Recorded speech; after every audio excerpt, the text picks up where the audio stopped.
Por mucho tiempo ha existido confusión en algunos lectores del Libro de Mormón. Algunos creen que Cumorah es donde el profeta José Smith desenterró las planchas sagradas. Otros creen que no es así. Dicen que es donde se llevaron a cabo 2 guerras mencionadas en el Libro de Mormón. Si esto último fuera cierto, en este momento no sabríamos que el lugar es ese. En este video voy a documentar brevemente lo que se ha escrito al respecto y usted tendrá su mejor opinión. El Libro de Mormón narra una historia relacionada a un importante cerro con 2 nombres en 2 eventos diferentes, Ramá y Cumorah. El primer evento importante tiene que ver con una batalla de la época jaredita, más o menos en el año 2000 a.C. Se dice que en esa batalla murieron millones de jareditas en un lugar que llamaron Ramá. El segundo suceso también tiene que ver con otra batalla, esta vez los nefitas contra los lamanitas en el año 385 después de Cristo. A ese lugar los nefitas le llamaron Cumorah. Precisamente a ese cerro los jareditas le llamaron Ramá. Y ahí fue donde en batalla perdieron la vida millones de personas. Como dato interesante debemos recordar que al otro lado del mundo, en Jerusalén, también hubo un cerro llamado Ramá. Ese cerro tuvo el mismo nombre que el de los jareditas. Incluso está citado en la Biblia en 2 Samuel 19:22. Siguiendo con el tema del cerro Ramá de los jareditas, Moroni relató que en ese mismo cerro, pasados más de 2000 años, su padre mormón había ocultado los anales que eran sagrados para los fines del Señor. Así es, pasaron más de 2000 años de la batalla jaredita porque en el año 385 después de Cristo, ese mismo cerro llamado Ramá tuvo otro nombre en la época de los nefitas. Ahora se llamó Cumorah. Allí, en ese mismo lugar, hubo otra batalla, en esta ocasión entre los nefitas contra los lamanitas. El profeta mormón, padre de Moroni, encabezó al ejército nefita en una batalla que librarían contra los lamanitas. La crueldad de la batalla acabó con un triste final, en donde solo quedaron vivos 24 nefitas de su ejército que era de 230,000 guerreros. Los lamanitas los vencieron. Es decir, en un cerro con 2 nombres, Ramá, llamado por los jareditas, y Cumorah por los nefitas, se llevaron a cabo 3 eventos importantes. 1. La batalla entre los jareditas aproximadamente en el año 2000 a.C. 2. La batalla final entre nefitas contra lamanitas en el año 385 después de Cristo. 3. El enterramiento de algunas planchas sagradas por medio de Mormón. En efecto, en el cerro de Cumorah, Mormón escondió todas las planchas que el Señor le había confiado, pero unas pocas las entregó a su hijo Moroni, quien 36 años después añadió algunos escritos más. Esas planchas fueron a la larga el Libro de Mormón, pero Moroni no dejó escrito en esas planchas cómo se llamaba el lugar donde las estaba enterrando. Para tener una idea de dónde está Cumorah, iniciemos con su posible significado.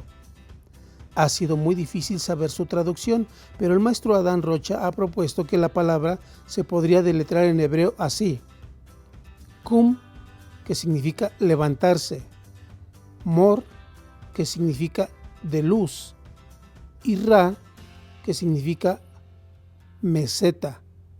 Cumorah significaría la meseta que se levanta en la luz. Ahora bien, ¿qué características topográficas y geográficas debe tener el cerro de Cumorah? El Libro de Mormón señala que el cerro debe estar en una región de muchas aguas, ríos y fuentes. Debe estar cerca de una costa. Debe ser grande tanto como para alcanzar a ver miles de cuerpos. Debe estar en una zona volcánica. El cerro debe ser un referente muy conocido y significativo. Debe haber vestigios de 2 lenguajes. Debe haber talleres de armas de obsidianas. Ahora bien, la mayoría de los estudiosos del Libro de Mormón ubican a unas áreas de Mesoamérica como el lugar donde se llevó a cabo los eventos del Libro de Mormón.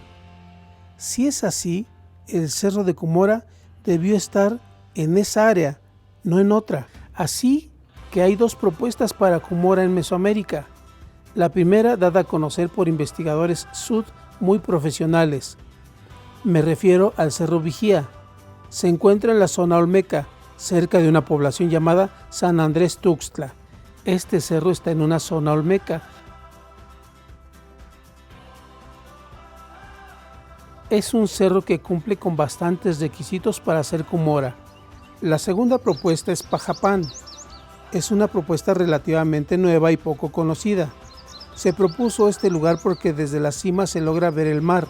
Abajo hay un valle, hay culturas del tiempo de los jareditas y de los nefitas. Hay dos idiomas en ese lugar y porque está en un lugar cercano a la fabricación de obsidiana. Este cerro es una opción reciente, dado que se encuentra más al oeste de la probable región de los lugares del Libro de Mormón. En el año de 1823 apareció Moroni a más de 1000 kilómetros de distancia de lo que fue Mesoamérica. Moroni fue el profeta que escondió las planchas alrededor del año 421 después de Cristo. Apareció a José Smith en Estados Unidos y le dijo que muy cerca de su casa estaban enterradas unas planchas que pronto las podría sacar. José Smith escribió lo siguiente: cerca de la aldea de Manchester, condado de Ontario, estado de Nueva York, se levanta una colina de tamaño regular y la más elevada de todas las comarcas. Por el costado occidental del cerro, no lejos de la cima, debajo de una piedra de buen tamaño, yacían las planchas depositadas en una caja de piedra. Del anterior escrito podemos ver que José Smith no mencionó que el cerro se llamaría Cumorah. ¿Por qué razón? Porque no se llamaba así. El nombre se lo pusieron después como un simbolismo o como una conmemoración, incluso por alguna otra razón, pero no se trata del cerro Ramá de los jareditas ni el Cumorah de los nefitas. Entonces, en la restauración del Evangelio, ¿quién empezó a hablar de Cumorah en el cerro de Nueva York? Parece ser que Oliverio Cowdery fue el primero que llamó Cumorah al cerro de Nueva York. Es señalado porque es difícil de aceptar que el cerro donde José Smith encontró las planchas fue Cumorah. Ese nombre le dieron en la época de la restauración, tal vez como símbolo de un lugar sagrado. Hubo un cerro de Cumorah, eso es irrefutable, está escrito en el Libro de Mormón. El mismo libro lo señala. En dicho lugar hubo batallas entre jareditas y siglo después la batalla final entre nefitas y lamanitas. Mencioné que varios autores propusieron a Mesoamérica como un lugar donde puede estar Cumorah. También comenté que hay dos propuestas importantes que podrían calificar para hacer el Cerro Cumorah. Uno es el Cerro del Vigía, el cual está en una zona cultural olmeca, y la otra propuesta, la más reciente, es el Cerro de Pajapán, también en zona olmeca, muy cercana al mar. Poco a poco, la verdad saldrá a la luz. Gracias y hasta la próxima.